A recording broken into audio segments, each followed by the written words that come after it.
what is the incrementality of the conversion or the sale that I'm getting through this retail media network? And would I have gotten it anyway? And I think our biggest CPG partners and folks that I speak with are all sort of asking that question, particularly related to some of the advertising investments that are happening on the retail e-commerce site.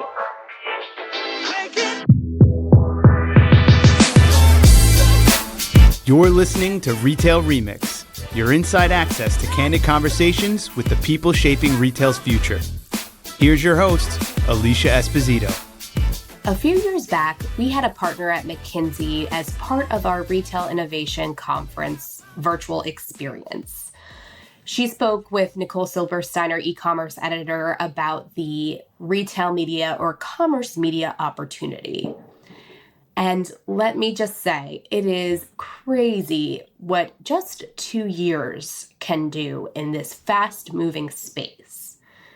Today, I'm speaking with Emily DeGreco, partner at McKinsey & Company, and we're going to revisit and expand upon this commerce media opportunity. We're going to get into the opportunity not just for CPG and brand marketers, but for retail marketers, shifts in spending, shifts in measurement, and most of all, what the value, the much bigger value of commerce media can bring to both parties. As Emily notes a few times in our conversation, this is a very new and quickly evolving space. So there are some areas where we don't have all of the answers just yet. But I think Emily's experience in marketing and advertising makes her the perfect person to shed light on this ever-evolving and ever-growing space. Emily, thanks so much for taking the time to join me on the show. It is so great to meet you and to have you on the line chatting with me today. Thank you, Alicia. I'm excited to be here. Yeah, and we have so much to get into, and I think you're the perfect person to dive into this really big topic of commerce media because you have had quite the career. I mean, you've worked in publishing, you've worked with Google, ad tech, the agency side, quite a career. So can you kind of give us a little bit of your background, your expertise, and of course, kind of how you made your way over to McKinsey? Yeah, absolutely. I kind of think of it, I've talked about this quite a bit, and I sort of looked at it as how do I cross-train myself in advertising? And I think that started early on, just being sort of curious about the way that things worked. I went into publishing thinking I would become a journalist. And in some ways, you could say I'm the furthest thing from that. But yeah, I started in print publishing at Condé Nast. And when I saw the digital wave coming, I joined a little company who was new to New York at the time called Google. And I went from being someone who knew print to becoming one of the most technical sellers, I'd like to think, at the company, and then running commercialization for a data product. So pretty much as far as you can imagine from selling the September issue of Vogue.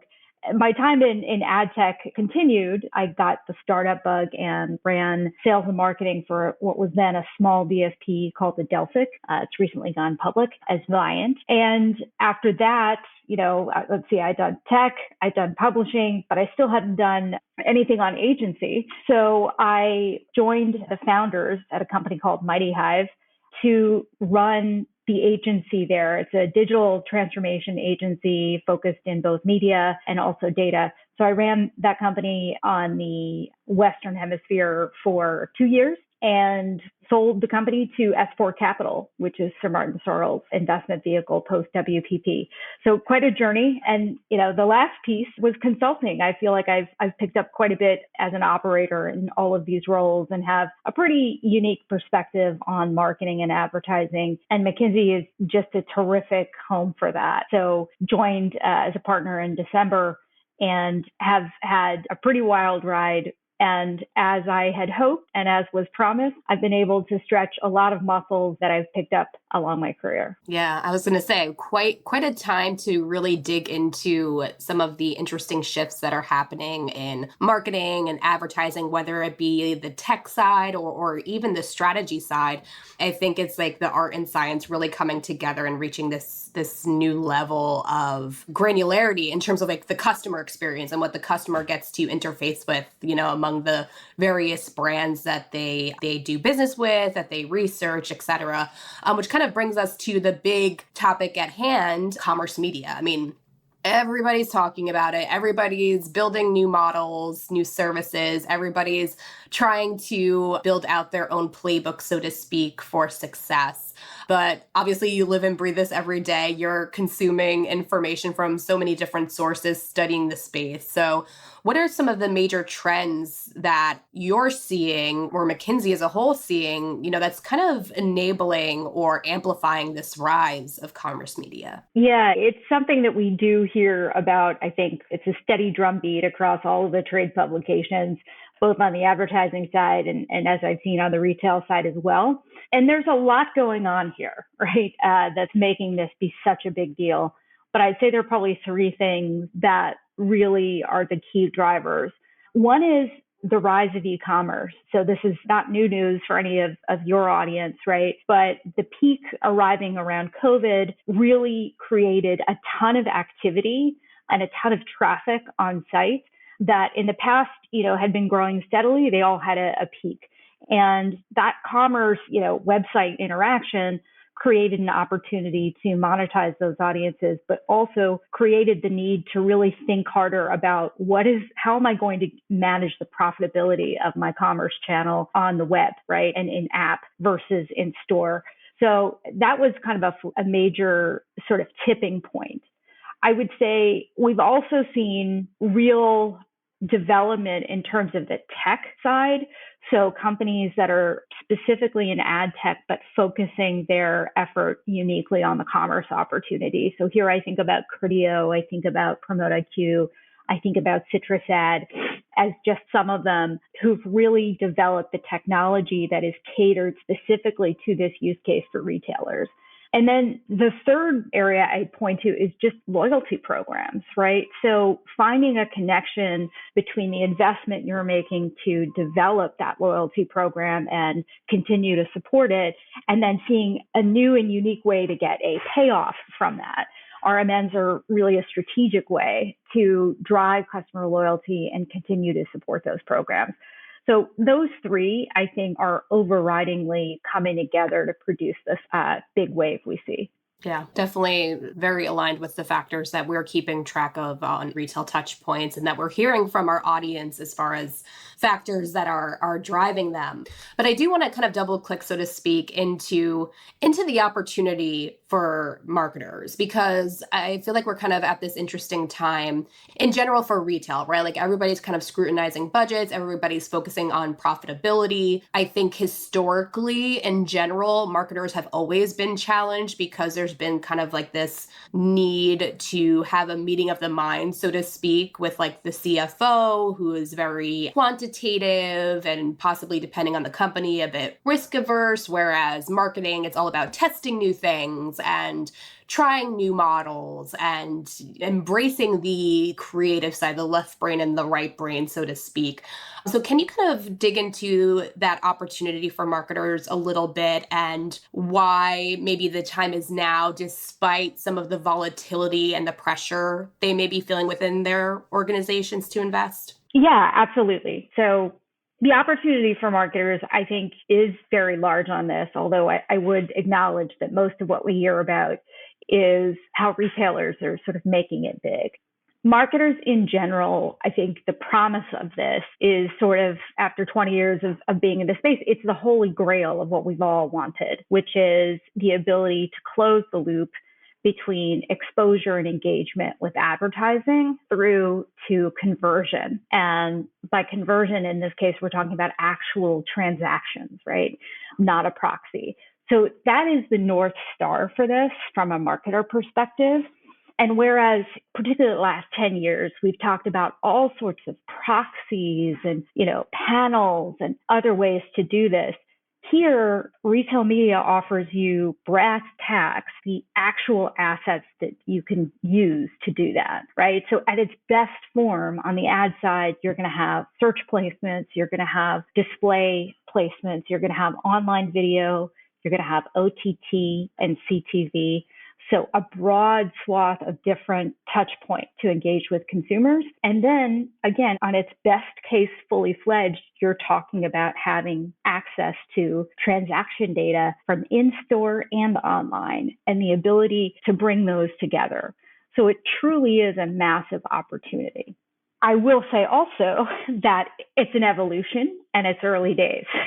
So I would say those are the North Star, and depending upon which marketer we're talking to and which retail media network they're considering, I would say everybody is somewhere along the continuum of trying to hit that North Star vision. Absolutely. And I guess a clarifying point or question, like when we talk about the opportunity for marketers, we're talking about the brands or businesses that are tapping into media networks as an advertising channel or vehicle. So typically we see like brands or like CPG brands kind of looking at these as possible outlets. Is that fair to clarify for our audience right now as far as who we're talking about here as far as the opportunity goes? Yeah, I think it's fair to say that if you're a retailer, the folks that are going to be spending on your retail media network initially are going to be the same vendors who you work with in other formats. And then there is the opportunity to also secure investment from what we think of as non-endemic players. And that would be, I think, the opportunity is there, although it's not as near term. Okay. All right. Got it. And I guess a quick follow-up question for you, if I may, because, we're hearing more and more brands are trying to build out these capabilities, trying to invest in different media networks, through different retail channels or platforms. Is there what should their teams or their systems even look like? I know it's still very much early days and there's probably no silver bullet, your team needs to be XYZ, but have you heard anything as far as how marketing teams are structuring themselves or who they're hiring in order to manage all of this? Because I could imagine this could balloon pretty quickly. Yeah, it's a really great point. And I think initially there's the temptation to say, oh, we need totally new staff for this. Let's go find the experts. And while some of that is true, this is something different. It's also really new and nascent. So I kind of see three archetypes here in terms of how marketers are behaving. I would say one is you have some marketers that have been planning for this for a while. So, I've followed just through the trades. I followed Adidas's journey as an example. If you look on their website, you could see job postings for people in their marketing department who are going to be focused exclusively on retail media.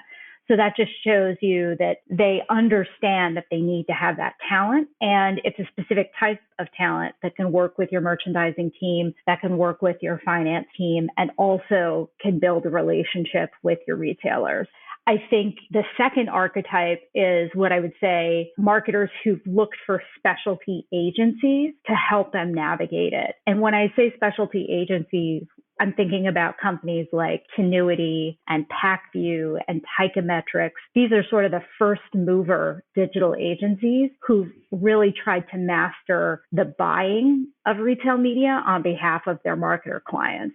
And then I'd say the third group is marketers who are still kind of sorting through the discussion about, should I just have my shopper marketing people handle this? Should my agency handle this? And are somewhere in the middle. It's hard to find a marketer, particularly a CPG, who's not fully aware of this trend. I mean, they all get it. I think there's some cautious optimism, but there's plenty that are sort of in this in-between phase. And it just goes to show you that there's not one way to do this, and also reinforces that it is early days. No, that's excellent. Thank you so much for expanding upon that. And I guess it ties to my next question around just the specific opportunity for CPGs, because I know we've been covering a lot of grocery retailers that are really doubling down on this. And I think it's because they've seen the incredible flywheel that Amazon has built. And obviously, Amazon has this rich combination of soft goods, hard goods, and of course, now grocery items and, the non-perishables that people need to stock their pantries, so to speak. So what actions should CPGs in particular take to maximize impact around commerce media? Because they have typically a very wide and deep product assortment, right? And they're also managing a lot of retail relationships. So are there any key best practices there that you would call out for CPGs specifically? Absolutely. I would say in this whole evolution, from what I have seen, I would say the retailers sort of moved first on this. They decided the opportunity was there. They built the business case. They evolved the work and put in the time to develop the product. On the CPG side, it's been a little bit more latent in terms of the effort, but we are seeing some best practices. The first one is to really just take a step back and look at customer profitability, or depending upon the nomenclature used, retailer profitability. So if you look at your relationship as a CPG with a retailer, what is the trade commitment? What is the shopper commitment? And now what is the RMN commitment? Do you clearly understand those three buckets? And where are you moving on those three buckets? Are you growing? Are you declining? And where are the trade-offs?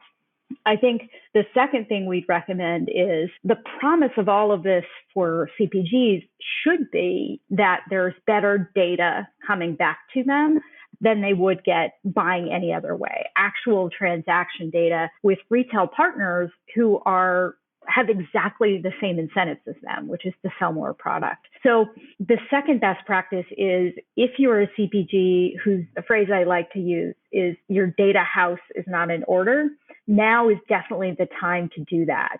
So you can think of these investments in retail media as sort of the fuel that you're putting into your relationship with customers. And the data potential coming out of those investments is what I think of as the exhaust. And if you do not have some sort of database set up internally at your company as a CPG, you're not making good use of that data. And we think there's a ton of potential there, and have seen some early promising results from using the data better, for example, for media mix modeling. So that is, I think, the second best practice. And then the final best practice is to get involved with your retailers. Tell your retailers what units you want to see, what partnerships you'd like them to develop. For instance, if you intend to be spending money as a CPG on Disney Plus, pushing for your retail media partner to develop a rapport and a relationship with Disney Plus such that you can get better data and targeting out of it. That's the type of thing that you can do here. All of the retail media networks are less mature than Amazon. And so they're all looking for feedback and input as they develop their products. And now is the time for CPGs to be part of shaping this industry with the retailers. I love that point, because I feel like for as long as I've been covering retail, there's always been a disconnect between the retailers and the brands that are on the shelves, so to speak, both physical and digital. So it seems like commerce media is kind of creating this olive branch moment that allows both parties to come together, not just in the sharing of the data, meaning how campaigns are performing or what the consumer is actually engaging with, but also, to your point, the brands are the ones investing, so they should help dictate, what the future of these models look like. So I really love that point. And I guess a follow-up question for you there, since data was such a big part of your last response, is there anything that we should call out or note as far as how to use data to gauge performance? Are there any shifts in KPIs or how teams will measure success of these partnerships or of these campaigns through commerce media? Absolutely. I think that the first area here is just, after years of running campaigns, with clients where they would hope to see some sort of, cost per conversion metric as a KPI or a return on investment. Now there's just a lot more fidelity in those numbers, right? You're knowing for sure that you bought the ad. You're knowing for sure who you targeted it to. And all of that is then tied to, yes, the transaction happened. It happened in store, in this location. Here were the SKUs, right? That's where all of this is headed. So I think you're going to see a lot more data and analytics and insight required to support that data. And that I think is, early and changing. So still ROAS matters, still ROI matters on this stuff. But I think there can be some more granular metrics in there starting to evolve. One of them is something that I've heard that Kroger has been pretty instrumental in helping to develop, is answering the question for CPGs and other marketers who are investing here. What is the incrementality of the conversion or the sale that I'm getting through this retail media network? And would I have gotten it anyway? And I think our biggest CPG partners and folks that I speak with are all sort of asking that question, particularly related to some of the advertising investments that are happening on the retail e-commerce site. So I would imagine that incremental ROI and incremental new customer growth is going to be something that we see in the future. And the final piece I would add, it's not so much a KPI, but a value add that I see some retail media networks getting really right, is what are the additional insights that I now have from this campaign? So sure, I ran the retail media campaign with the hopes that I would sell more products, and I got a clear view of whether or not it worked. But what else can you tell me about the people who did buy? How do they compare to those that didn't on a demographic basis, on a geographic basis? The people who bought, what other types of items did they have in their cart? And how do I, as a CPG or a marketer, use that information, whether it's initially just to do better marketing, but eventually with the right granularity, we could be talking about inventory and supply chain. We could be talking about product development, really interesting insights that are possible when you have this type of relationship between the retailer and the marketer.